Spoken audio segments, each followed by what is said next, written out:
Hey there, YouTubers. Well, this short little update on what I've been doing on the fiat. Yeah, we're still plucking away on it little by little. Anyways, what the hell is that on there? Well, we got it running, got the car running, and it runs okay with the carburetor that's been modified, and we put the air cleaner on there, and it sticks up. Well, I have it covered right now because I'm making the hood scoop here. So I have to cut the hood. I cut it enough so just in case in the future I want to put a Weber carb on it, I got enough room to play around there so I can put the air cleaner to the hood if I need to. So anyways, I was looking at my basement and I found this. And this is a Bell Howell cover for a projector. Works perfect, I thought. Better than better than making something out of fiberglass. And looks kind of rottish, right? Anyways, yeah. So we bolted it on there. We got bolts here, of course, and on the other side and here, and they're bolted. It's bolted to the. I made a special little flange, like 90-degree flange, nothing complicated, and I bolted to the hood. So put some filler on there. It's not going to be perfect, but good enough for me. So, it is a rat rod after all. So, yeah. Well, it's pretty cool there. And now I worked on this here. I made it, I tore it out a few times now, and now I'm going with this style. Make it a proper boot. Well, it's not proper. Nothing's ever proper around here. But we're making a boot here for this thing. And make it look a lot better. And I'm using foam. Believe it or not, I priced out a sheet of foam today of the really dense blue stuff and or pink stuff. The blue foam, 1 inch thick, is $35 a sheet, and the pink stuff is fucking $45 a sheet, and this is $15. So not the ideal for this. Working with this, I'd rather have the pink or the blue foam for doing any kind of structure stuff like this. But this is cheap enough, and I'm not going to pay $35 to be making a bunch of little pieces of foam. So, but anyways, it took me a little while to figure it out in the way I wanted it, and we got everything cut up. Now I need to buy some Gorilla Glue to put these edges on here, and then we're going to use Poor Man's fiberglass, which is polyester, like bed sheets, maybe polyester, and regular wood glue. Put on there, and you put of course, you got to bond all these pieces together first with Gorilla Glue, which works the best. This is what I hear. And Gorilla Glue, and bond everything together. Put it on the table here, and just put the glue over top of it, like the Elmer's glue, whatever, and then put the bed sheet on top, and there's your fiberglass. So it works. The seats are not going to stay. We sourced some seats for it. They're racing seats, fiberglass racing seats, and we're going to be putting those in here instead of that. So it looks kind of Mickey Mouse, I know, but I thought it was going to work good for me, but it doesn't. So we're going to make it look the part. So anyways, we may have another project coming too. I found something else cool and original, and it's not going to need a lot of modifications, but we'll probably be putting an interesting power plant into it. Probably nothing you've seen come out of my shop. But anyways, yeah, so we're doing little finishing touches on here and stuff. I know it's kind of wonky to one side because the tire's flat. So I don't know what's wrong with this rim, but it keeps going flat. There might be a pinhole in the rim. But anyways, another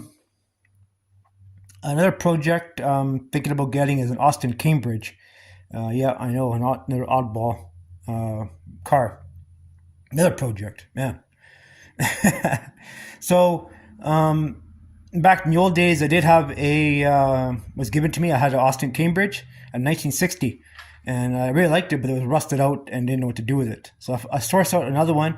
I haven't looked at it yet, but I'm gonna look at it maybe this week coming up after work, and have a look at it and see what it's all about. And if it's gonna be a good little project, I'll buy it, and we're gonna do a few modifications to it. I think we're gonna find another Mazda pickup and swap out the rear end, because on the Austin Cambridge, I believe it's a full frame or something like that, It had leaf springs on it anyway. And we're going to swap out the rear end and the front end, and we're going to graft it onto the Cambridge. So that's if I like the car, but this system here, what to do with this car, I mean, it's all right, but I mean, it's just a lot of work, a lot of work. So I think Cambridge would be kind of cool. It is a 4-door. I've seen some pictures online where a guy had welded up the back doors, and it looks kind of cool actually as a 2-door. The back doors are welded in, and it looks really good, really cool. I really like it. And the wheel wells have been modified and stuff like that. It looks really cool. So that's the kind of way I'm gonna go. But power plant is gonna be something original, which you guys have never seen me ever do, but I really love it. And the motor would have been on a 2-wheeled vehicle. So anyways, something cool and original. And I believe the Cambridge is probably the same amount of weight as the Fiat. And these cars are light. I think this car originally would have been about like 1,500 pounds, maybe the most 2,000 pounds. It's light. I mean, the way it is right now, this car is super light, super light. So yeah, it should be like a rocket. But we have lots to do on it yet. So lots and lots of things to do on it. And my friend is itching to get her hands on it to drive it, and so am I. But you know, things take time. But this boot back here has been really bugging me. I need to get it. Yeah, I know. I need to get a battery box out there too, and seats. But you know, just little things, right? So yeah, I know you see some foam in there. It'll be painted. But anyways, yeah, I like the fabrication part of it. I like fabbing. Doing fabrication stuff.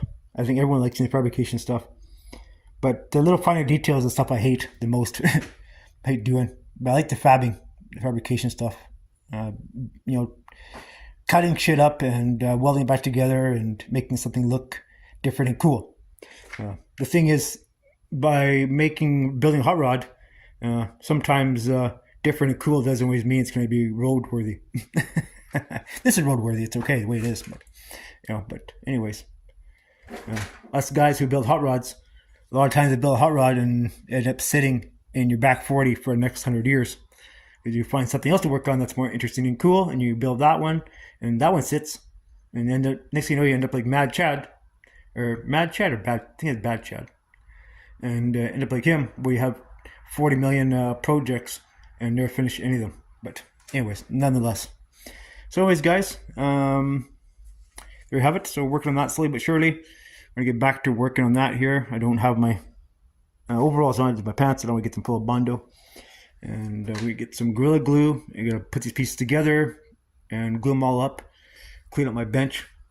And then I'll show you the process of doing the poor man's fiberglassing on the stuff here. Anyways, guys, thanks for watching my video. Short little update. Not too much going on. And we're just getting ready to do the finishing touches. Getting ready to get this thing on the road, hopefully. But the boot has to be done because it's ugly the way it is. Well, I guess I could leave it the way it is, but anyways, you guys know me. I'm always mucking around with this stuff. All right, guys. Thanks for watching, and see you on the next one. Remember, if you see them, don't take them to the crusher. Restore them, rebuild them, chassis swap them, whatever you want to do, and get them back on the road. All right, boys. Thanks for watching.